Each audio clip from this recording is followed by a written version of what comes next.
부모님도 계속 반대를 하셨었어가지고 이놈을 가시네야 너는 지금 시간이 몇 시인데 지금 그리고 친구들도 야 너 그거 언제까지 할 거야? 근데 그러다 만약에 안 되면 어떡해? 30살에는 좀 정리해야 되지 않을까? 근데 난 도대체 왜 이렇게 안 되는 걸까? 만약에 정말 포기해야 되는 순간이 온다면 내가 후회하지 않을 자신이 있을까? 아닌 거예요. 후회할 것 같은 거예요. 나 아직 다 해본 게 아니구나. 좋아. 그러면 내 한계를 한번 시험을 해보자.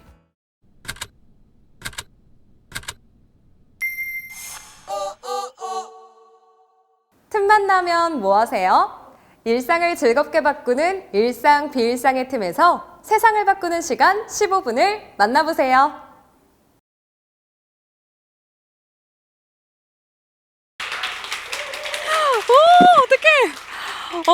안녕하세요. 네. 네. 자, 그럼 여러분들 많이 보고 싶으셨을 텐데 성대모사 바로 들어갈게요. 네. 많이 아시는 주단태.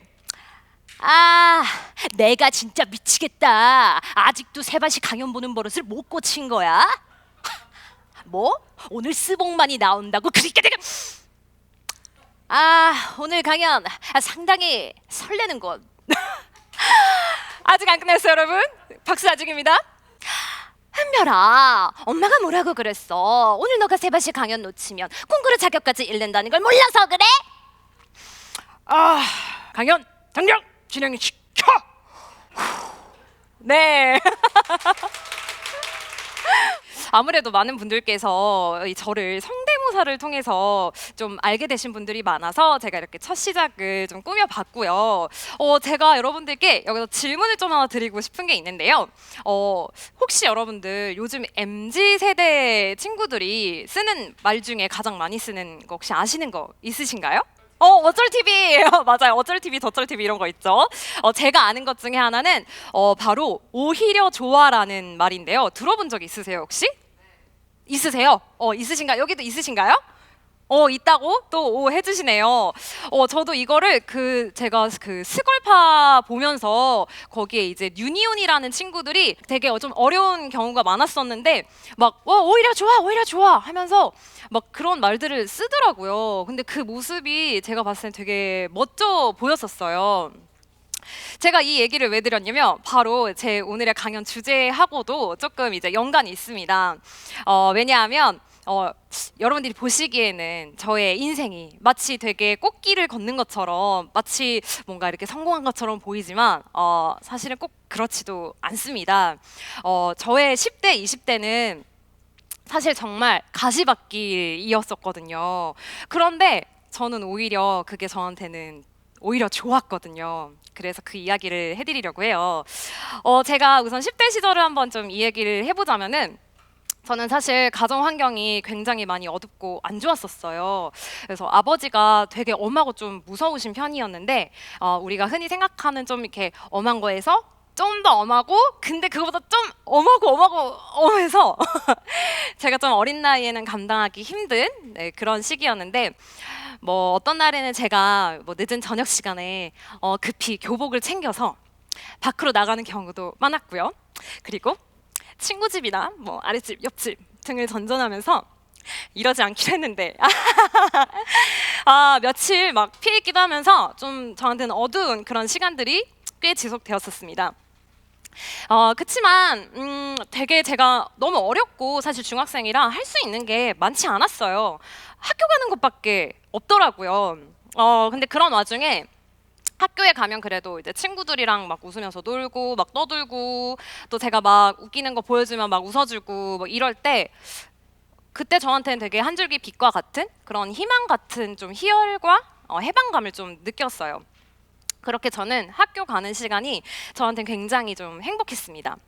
그러면서 이제 우울함으로도 가득 차 있었던 그런 제 마음속을 친구들의 어떤 웃음 또 그러면서 느끼는 행복들로 제가 대체해보고자 굉장히 애를 썼던 것 같아요. 그래서 막 학교 가면 이제 친구들한테 학교 선생님 막 성대모사도 해주고 뭐 친구들 성대모사도 하고 제가 막 이제 주말에는 그때 개그 콘서트를 굉장히 즐겨봤었거든요. 그러면은 대사를 막 외우고 있다가 방에 들어가서 까먹기 전에 막 적어요.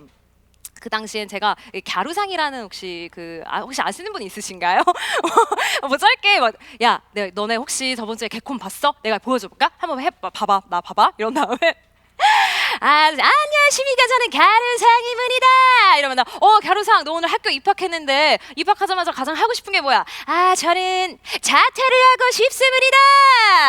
뭐 약간 이런 식으로 뭔가 지금도 아직도 얼마나 했으면은 그게 기억이 날 정도예요. 그런 식으로 하다 보니까 막 친구들이 너무 재밌다고 해주고 거기서 그 재밌다라는 소리 듣는 게 저한텐 너무나도 기분이 좋더라고요. 비록 그 당시에 저는 공부는 못했지만 그게 저한테는 장점이자 아주 큰 행복이었어요. 그리고 그때를 생각해 보자면 또 한 가지 장점이 또 있어요. 바로 독립심과 자립심을 제가 자립심을 좀 가질 수 있게 된 거. 왜냐면 이제 극한의 상황에서 제가 막 즉흥적으로 막 뭔가 생존하고 막 이러다 보니까 세상에 대한 그런 두려움, 바깥 세상에 대한 좀 무서움이 별로 생기지 않더라고요. 그래서 이제 그런 장점들이 저한테는 생긴 것 같아요. 그래서 이제 20살에는 제가 이제 취업 준비를 자연스럽게 시작을 했는데 서비스직 쪽으로 제가 먼저 시작을 하게 됐어요. 막 왜냐면 이제 아무래도 막 사람을 즉흥적으로 막 만나고 대화하고 막 그런 상황들이 저한테는 어떻게 보면 일상이었다 보니까 그런 거에 대한 이제 두려움이 거기서부터도 없었고 그리고 그 당시에 제가 굉장히 활동적이기도 했고 또 이렇게 말하는 거를 좋아하다 보니까 제가 적성에 맞다고 판단이 돼서 이제 호텔리어로 사회생활을 시작을 했습니다. 그런데 여전히 그렇게 반복되는 저의 불화로 인해서 사실 점점 좀 저의 정신이 좀 피폐해져 갔고요. 어느 순간부터는 되게 죽고 싶다는 생각이 많아지더라고요. 제 자신이 그 죽음에 가까워져 있는 그런 제 모습을 발견하게 됐어요. 정말 근데 이게 죽는 것도 쉽지가 않은 일이잖아요. 참 살고 싶지도 않고 그렇다고 죽어지지도 않고 이러지도 저러지도 못하는 그런 내 자신도 너무너무 싫었어요. 그래서 그게 저한테는 참 괴로웠었는데 오히려 어느 순간부터는 그게 저한테 되게 좋은 자극제가 되더라고요. 매일같이 나의 죽음을 상상하다 보니까 어느 순간 내 인생의 의미가 보이게 됐어요. 그때 어떻게 보면 제 삶의 가치관이 형성되었던 것 같아요. 저는 이제 생각을 했습니다. 내가 만약에 죽는다면, 내가 이렇게 죽는다면 난 내 삶이 너무 억울할 것 같은 거예요. 솔직히 내가 이렇게 태어나고 싶어서 태어난 것도 아닌데 내가 선택한 게 아닌데 그치만 내가 살아야 된다면 도대체 나는 왜 사는 거지? 난 무엇을 위해 사는 걸까? 그래, 사람은 누구나 사실 행복하려고 살지 않나? 누구나 사실 뭔가를 하든 다 행복하는 게 우리의 목표잖아요. 그래, 맞아, 행복이야. 그래, 어차피 한 번 사는 인생이라면 누구도 나를 행복하게 해줄 수 없다면 적어도 나만큼은 나 자신을 행복하게 해주자. 이런 생각이 들더라고요. 그래서 직업도 솔직히 마찬가지로 뭔가 남들이 쉽게 뭐 이렇게 좀 안정적이라고 생각하는 그런 직장을 다니는 거나 내가 좋아하는 일에 도전하는 거나 사실 이 세상에는 쉬운 게 아무것도 없잖아요. 제가 만약에 성우가 아닌 다른 직업을 선택했어도 그것조차도 아마 어려웠을 거예요. 그래서 그 어떤 것도 이 세상에 쉬운 거는 없으니까 기왕이면 내가 좋아하는 일을 하자. 그래서 제가 이제 성우에 도전을 하게 됩니다. 사실 이제 성우라는 직업은 제가 정말 어렸을 때 마음속에 그냥 이루지 못할 꿈처럼 그냥 간직만 했었거든요. 자, 그런데 여러분, 그 성우라는 직업 좀 생소하시죠? 이제 성우는 이제 방송국 공채가 뜨면은 이제 그 공채 시험을 봐가지고 성우가 되는 건데 현재는 이제 KBS, EBS, 투니버스, 대원, 대교 이렇게 5개 방송국에서 공채를 보고요. 보통 1차에는 연기랑 내레이션, 음성 파일을 보냅니다. 그래서 거기서 이제 합격이 되면 현장에 가서 방송국에 가서 이제 연기 실기 시험을 보고요. 2, 3차에 걸쳐서 또다시 실기와 면접을 통해서 그렇게 성우가 되는데요. 아무래도 성우에 대한 정보가 저도 없었다 보니까 저도 이제 학원을 자연스럽게 찾게 됐었고 돈이 없었던 저로서는 이제 그 학원비를 벌기 위해서 이제 텔레마케터라는 거를 시작하게 돼요. 텔레마케터가 이제 특별한 경력이 없어도 쉽게 할 수 있었고, 그게 또 말을 많이 하는 직업이다 보니까 제가 공부하는 데 좀 도움이 될 것 같더라고요. 그리고 되게 제가 아무래도 연기를 공부하다 보니까 직업적으로 그때 진짜 도움이 많이 됐어요. 제가 민원 업무를 좀 잘 처리했거든요. 보통은 고객님 저희가 도움드리지 못해서 정말 죄송합니다가 아니라 저는 네 고객님 저희가 도움드리지 못해서 정말 죄송합니다. 이렇게 호흡을 섞어서 저는 그 감정이라는 것은 사실 호흡에서 나오거든요. 저의 불찰로 인해서 고객님 저희가 다음엔 이런 일이 없도록 너무너무 죄송합니다. 이렇게 하다 보면 진짜 막 짜증나가지고 막 이러다가도 네 알겠어요. 그냥 다음에 좀 해주세요. 막 이런 식으로 저는 조금 다른 상담원들에 비해서 좀 괜찮았던 거죠. 그런 장점도 있었고요. 어떤 날은 또 제가 상담 끝에 어떤 고객님이 저한테 이게 되게 목소리가 되게 좋으시네요. 그래서 성우하셔도 되겠어요. 이런 얘기를 해주시는 거예요. 근데 맞습니다, 고객님. 전 성우가 되고 싶습니다. 라고 여기까지 차올랐지만 차마 다른 직업 안에서 이제 그렇게 말할 수 없었기 때문에 팀장님 바로 앞에 계셨고 그럴 수 없었기 때문에 뭐 그랬지만 너무나도 정말 기뻤어요. 왜냐면 나를 모르는 제3자가 어떻게 보면 객관적으로 그렇게 얘기를 해준 거잖아요. 그래 역시 나는 성우를 해야 되는 사람이야 하면서 되게 용기도 얻고 자신감도 넘쳤던 것 같아요. 자, 그렇게 회사랑 학원을 병행하면서 이제 수업이 없는 날과 제가 주말에는 이제 그 시각장애인 그 낭독봉사를 같이 이제 다녔었는데 뭐 회사 끝나고 가는 경우도 있었어요. 그러면 이제 뭐 계란 2개랑 이제 바카스 하나 들고 이제 낭독봉사를 하러 갑니다. 그 당시에 제가 무협 소설을 처음으로 맡게 됐었는데 그 이제 낭독봉사에서 무협 소설이 사실 되게 좀 어려운 분야예요. 다른 분들이 되게 하기 싫어하신다고 하더라고요. 어려워서. 왜냐면 무협 소설 읽어보신 분들 아시겠지만 거기 나오는 배역이 19은 다 남자고요. 어쩌다 여자 배역이 하나 나오고 이제 내레이션까지 있고 굉장히 내용들이 무겁다 보니까 제가 이제 연기랑 내레이션을 다 같이 이제 했었어야 됐어요. 근데 이제 센터 선생님께서는 그냥 너무 그렇게 막 열정적으로 연기 안 하셔도 되고 그냥 이제 구분되는 정도로만 해주세요 라고 했지만 나는 성우 지망생인데 이 연기를 그냥 하고 싶지 않은 거예요. 네. 그리고 이거를 들으시는 분들한테 내가 제대로 구별이 되게끔 들려드리고 싶었고 막 욕심이 나니까 남자가 안 되는데 그때 어떻게 보면 남자를 막 목소리를 연구를 하기 시작했어요. 그래서 막 대충 어떤 느낌이었냐면 뭐 약간 이런 거죠. 제가 이거 면접에서도 나중에 이비스 최종 면접에서도 이걸로 보여드렸었거든요. 제가 할아버지 약간 목소리 잘 내건데 그래 네 놈이 나를 이길 수 있을 것 같으냐 내 것을 바라봐라 전붕와이 뭐 이런 식으로 하면은 갑자기 그의 가슴에 큰 구멍이 뚫려버렸다. 도사님 괜찮으십니까? 뭐 이런 식으로 혼자서 왜 그러세요? 이런 식으로 하다 보니 그때는 아직 뭐 성우가 아니었지만 이루 말할 수 없는 그러니까 뭐랄까요? 이렇게 표현이 안 될 정도의 굉장히 큰 가치, 그리고 보람 이런 걸 느꼈던 것 같아요. 내 목소리가 누군가한테 이렇게 도움이 될 수가 있구나. 내가 이거는 진짜 시간을 쏟아도 될 만한 그런 가치가 있는 일이다. 그래서 제 나름대로 그렇게 열심히 지망생의 나날을 이제 보냈습니다. 그때도 역시나 저한테는 이제 참 어두운 시기였지만 그 시간 속에서 저는 사실 누구보다도 제 마음 속에 열정으로 빛났던 그런 사람이었던 것 같아요. 자, 근데 이제 그렇게 하다 보면 성우가 됐을 것 같죠? 아니에요. 1년, 2년, 3년이면 될 줄 알았는데 4년, 5년 아직도 안 돼 있더라고요. 제가 이제 22살 초반에 시작을 했는데 어느덧 30을 앞두고 있는 거예요. 오 마이 갓.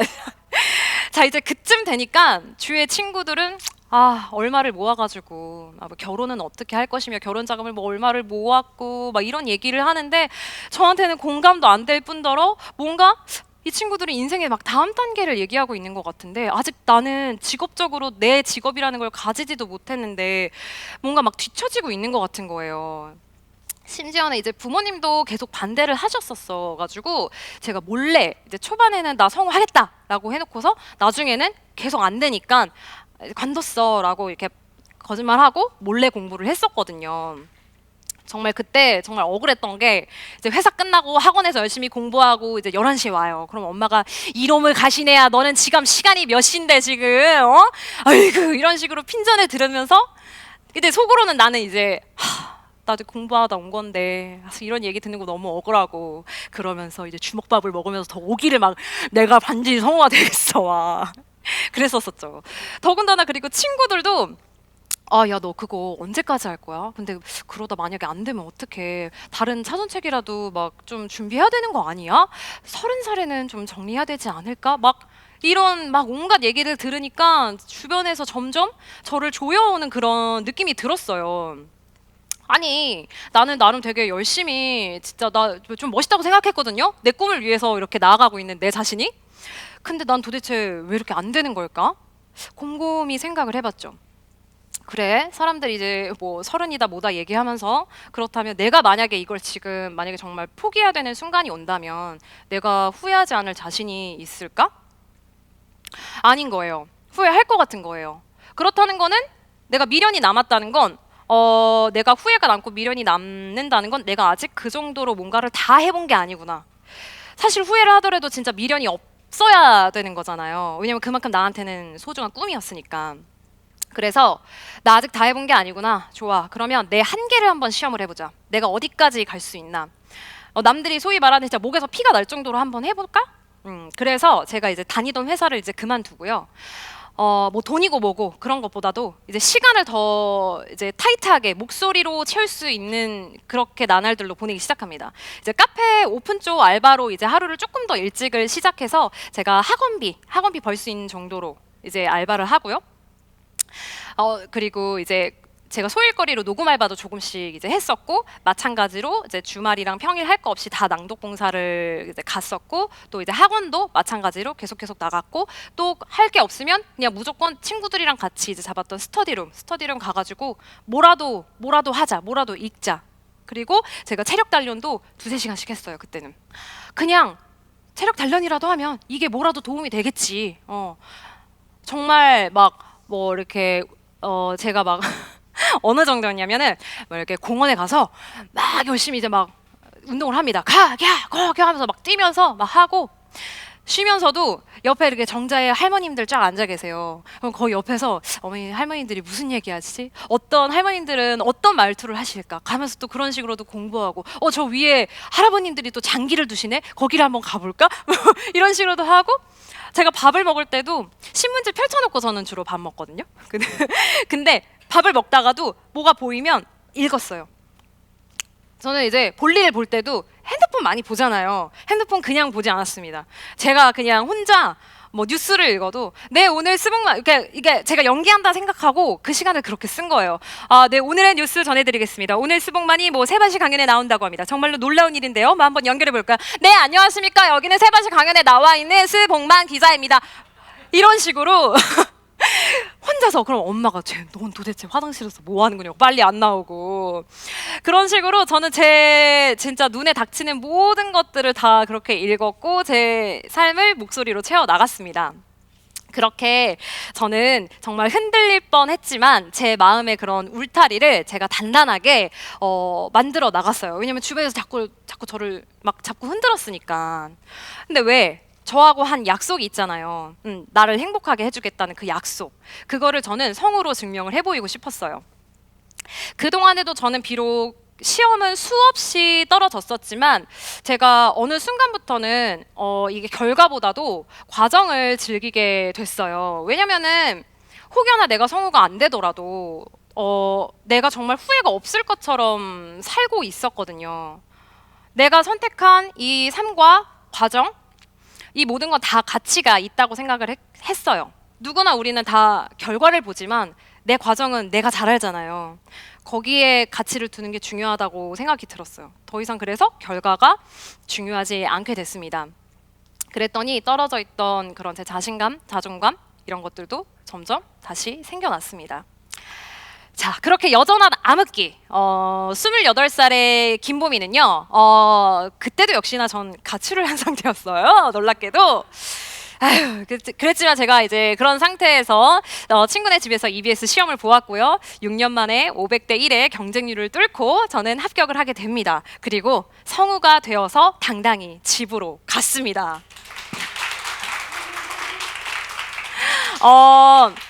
제가 시간이 흘러서 지금은 저희 가족들하고 서로 많이 좀 이해하게 됐어요. 그 당시에는 좀 서로가 서로에게 서투를 수밖에 없었던 그런 이유? 부모도 처음이고 자식도 처음이고 우린 다 그렇잖아요. 그런 마음에 대해서 좀 이해를 하게 됐고 지금은 누구보다 저를 믿고 지지를 해주시고 계세요.